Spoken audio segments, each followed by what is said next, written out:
Friends, मेरा नाम है डॉक्टर विशाल नागर और आज हम बात करेंगे about homeopathic treatment of bed wetting, जिसको हम नॉक्टर्नल एनुरेसिस बोलते हैं। हम बेड वेटिंग जो कि बच्चों में होता है, बच्चों में जैसे कि जो एज ग्रुप में बेड वेटिंग नहीं होना चाहिए, उनमें कैसे कंट्रोल कर सकते हैं, उसको रोक कैसे कर सकते हैं, इन सभी चीज़ों के बारे में मैं आज आपको बताऊँगा।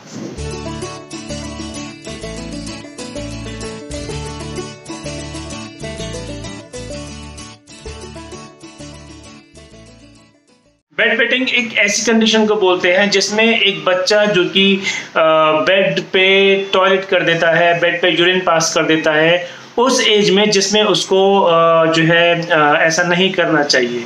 तो बच्चों में जो एक कंट्रोलिंग पावर होती है वो डेवलप नहीं हुई होती है, और बच्चे जो खासकर टीनेज बच्चे जो होते हैं, टीनेज बच्चे में भी जो है ऐसे देखने को मिलता है। तो उन बच्चों में भी जो है जब ये प्रॉब्लम आने लगती है, इन बच्चों में दिक्कत होने लगती है, 7, 8 साल, 9, 10 साल के बच्चों में भी ये दिक्कत होने लगती है, तो इस प्रॉब्लम को हम बेड वेटिंग बोलते हैं और इसका ट्रीटमेंट होम्योपैथी में किया जाता है। तो दोस्तों, अगर हम बेड वेटिंग की बात करें तो बेड वेटिंग जो होता है ये बेसिकली 2 टाइप का होता है, तो प्राइमरी और एक सेकेंडरी। बेड वेटिंग प्राइमरी तब होती है जबकि पेशेंट बच्चा जो होता है वो उसने बचपन से ही कभी जो है यूरिन को रोकना नहीं सीखा है, वो बचपन से ही रेगुलर जो है बेड वेटिंग करता रहा है, या जो है वो बचपन से ही जो है बेड पे यूरिन करता रहा है, उसने कभी यूरिन को कंट्रोल करना सीखा ही नहीं। एक होता है सेकेंडरी, मतलब कि जो बच्चा है वो एक टाइम के बाद यूरिन को कंट्रोल करना सीख गया था, लेकिन फिर कुछ साल बाद या कुछ महीने बाद या 6 महीने के बाद या 1 साल बाद, 2 साल बाद जो है वो ऐसा दोबारा से करने लग गया। जब वो ऐसा दोबारा करने लग गया एक कंट्रोल होने के बाद, तो ऐसा इस चीज को हम बोलते हैं हम सेकेंडरी नॉक्टर्नल एनुरेसिस। मतलब प्राइमरी में जब वो शुरुआत से ही करता आ रहा है, उसका कोई कंट्रोल नहीं था। सेकेंडरी में हम तब बोलते हैं जब उसका कंट्रोल आया तो, लेकिन वो दोबारा चला गया, तो उसको हम सेकेंडरी नॉक्टर्नल एनुरेसिस बोलते हैं।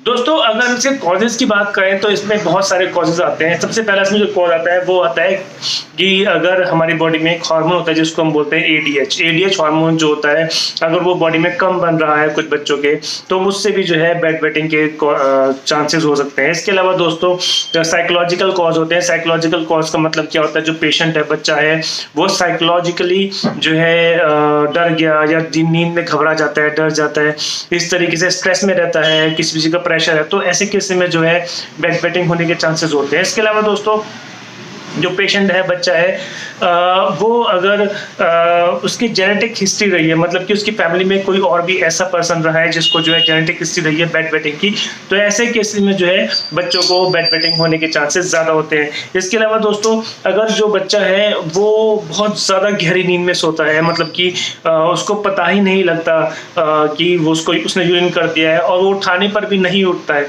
तो ऐसे केस में भी जो है हम जो है पेशेंट को जो है ये भी जो है एक पेशेंट का कारण होता है। इसके अलावा दोस्तों, जो पेशेंट होता है अगर वो बहुत ज़्यादा कैफीन कंज्यूम करता है, कैफीन, चाय, कॉफ़ी, ये सब चीज़ें ज़्यादा कंज्यूम करता है, तो ये भी जो है कारण होते हैं फॉर बेड वेटिंग। दोस्तों, अगर हम इसके होम्योपैथिक ट्रीटमेंट की बात करें तो होम्योपैथिक ट्रीटमेंट में सबसे पहली दवाई जो आती है हमारे पास वो आती है इक्विसिटम। इक्विसिटम एक ऐसी मेडिसिन है जो कि पेशेंट को, बच्चों को तब दी जाती है जब पेशेंट जो है बच्चा जो है उसको कोई कारण नहीं मिल रहा कि वो क्यों जो है बेड वेटिंग कर रहा है, या वो नींद में बच्चा अगर डर जाता है, घबरा जाता है किन्हीं कारणों से, तो ऐसे केसेस में जो है हम इक्विसिटम मेडिसिन बच्चों को दे सकते हैं। इसके अलावा दोस्तों, हमारी जो मेडिसिन होती है वो आती है कॉस्टिकम। कॉस्टिकम एक ऐसी मेडिसिन है जो पेशेंट को तब दी जाती है जब वो नींद के फर्स्ट स्लीप में, मतलब कि सोते ही कुछ घंटों में, कुछ देर में जो है बेड वेटिंग कर देता है, तो ऐसे केस में जो है पेशेंट को हम कॉस्टिकम मेडिसिन दे सकते हैं। इसके अलावा दोस्तों, हमारी जो नेक्स्ट मेडिसिन आती है वो आती है क्रियोजोट। क्रियोजोट एक ऐसी मेडिसिन है जो पेशेंट को हम तब देते हैं जब पेशेंट जो है काफ़ी गहरी नींद में सोता है, उसे पता ही नहीं लगता कि जो यूरिन है उसने कर दिया है, और उसे जो है उस नींद से उठाना बड़ा मुश्किल हो जाता है। उसको बहुत बार हिलाने पे, डुलाने पे, या फिर जो है उससे बहुत बार उठाने पर भी वो उठता नहीं है। ऐसी नींद, बहुत गहरी नींद में बच्चा सोता हो और उस दौरान वो यूरिन कर देता हो, तो ऐसे केस में हम पेशेंट को क्रियोजोट मेडिसिन दे सकते हैं। तो हमारी जो नेक्स्ट मेडिसिन आती है वो आती है बेंजोइक एसिड। बेंजोइक एसिड एक ऐसी मेडिसिन है जब पेशेंट, बच्चा जो है यूरिन करता है तो उसमें से बहुत ज़्यादा स्मेल आती है, बहुत ज़्यादा ऑफेंसिव होता है, और जो यूरिन होता है वो ब्राउन कलर का होता है, वो ब्राउन कलर का स्टेन छोड़ देता है पूरे जो है सरफेस पर। तो ऐसे केसेस में जो है पेशेंट को बेंजोइक एसिड मेडिसिन दे सकते हैं।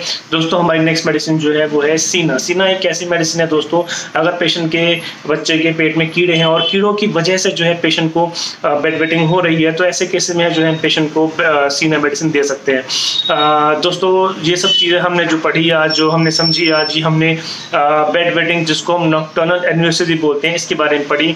आपको किसी और चीज़ के बारे में जानना है तो आप मुझे कमेंट बॉक्स में लिख सकते हैं, किसी और बीमारी के बारे में जानना है तो आप मुझे उसके बारे में लिख सकते हैं, मैं आपको ज़रूर बताऊंगा इस बारे में।